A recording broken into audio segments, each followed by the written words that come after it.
Hi, I just wanted to talk you through a couple of ideas that are in the style of Paul Gilbert. It's quite a simple lick that he does quite a lot. It's really integrated in a lot of his playing, and it's a great technique builder. So we're going to kind of look at it in stages and then get to the final sort of sound. The final thing we're after is this. It's going to go and a bit quicker.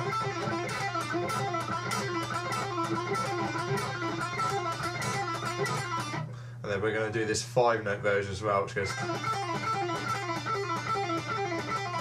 which that one's quite tricky. So if you're a bit more advanced, then this one could be a good one for you to have a look at. So if you're not quite that advanced yet though, we're going to do it in smaller stages, pretty much how I did it, and hopefully this should help you out. So because this is an idea where you're transferring strings, it's really important you learn that your hands learn what that feels like, and then you can apply it to many things. Because once you can take like this part of the shape, you can take that anywhere on the neck, and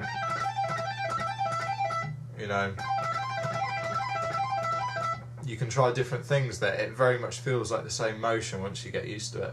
So the very first thing you want to learn, I would say, is the main group of notes, which is on the B string, which in this particular example is on the B string, as I said, and you're picking 5 and then hammering on 6 and 8 with the 2nd and the 4th finger. So you want to get used to doing that. Now once you can get a nice clear crisp sound from each note, you want to then add this note here, which is the 5th fret on the high E string. You're going to pick a downstroke for the B string and then pick an upstroke for the E string. The next step would be,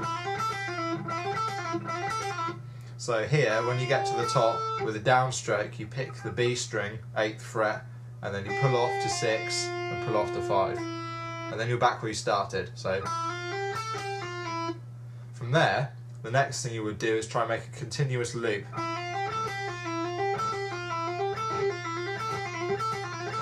Yeah, you do this by basically when you get to the 5th fret, you just hammer back onto 6 and 8, and you're just repeating the process.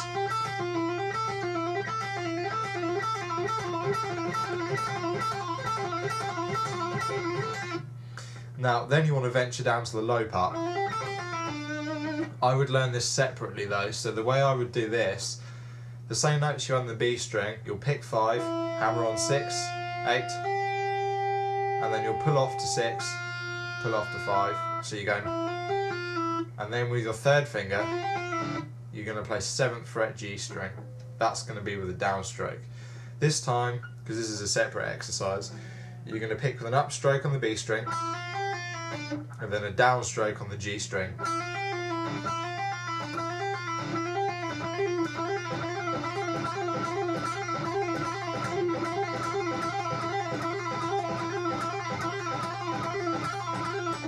Okay, so that's the next part.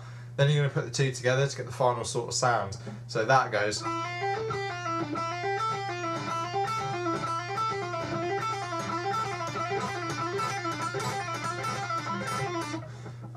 I'm being quite aggressive with my picking. I don't know why, but I just tended to start picking quite hard, I guess, when I play like this. It's the sort of style I quite like.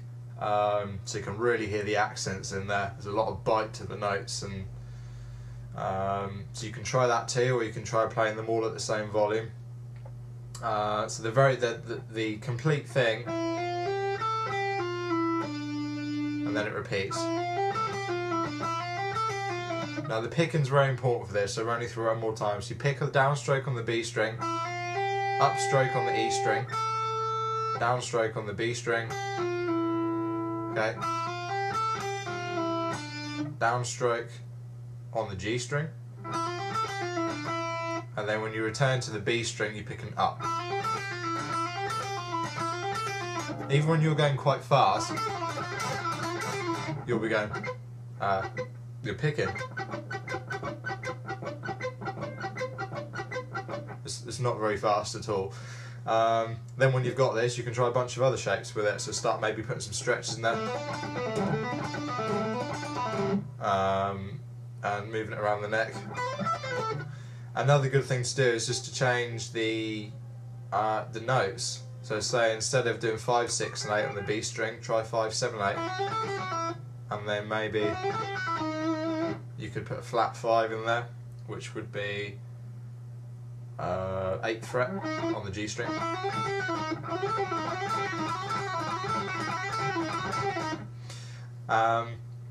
Now the last example I was going to give you was a group of 5, which is a group I really like to play because it sounds quite different. You hear a lot of triplets, 6s and 16th note patterns. That's the standard sort of way to play guitar really fast. But since, you know, checking out players like Sean Lane and stuff, I really quite like the idea of playing 5s and 7s, so I've been trying a bit of that. Now this is on the intro, I think, to a Paul Gilbert song called Terrible Man, which is quite a funny song, but it's the intros, that exercise, those same notes, but when you get to the G string, you just go to the top and repeat it again, so you get 1, 2, 3, 4, 5 notes, or a quintuplet, I believe that's called. The picking for this though, I actually alter a little bit. I do a slight bit of economy picking.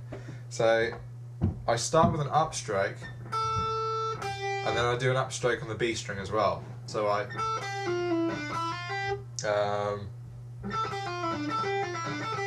and then a downstroke on the G string.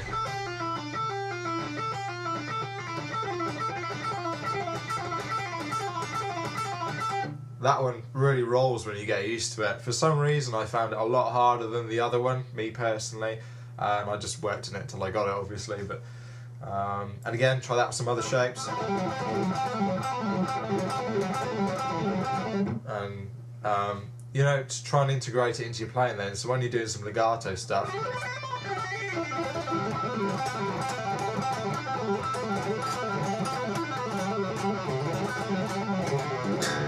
you can, oh, forgot was in drop D.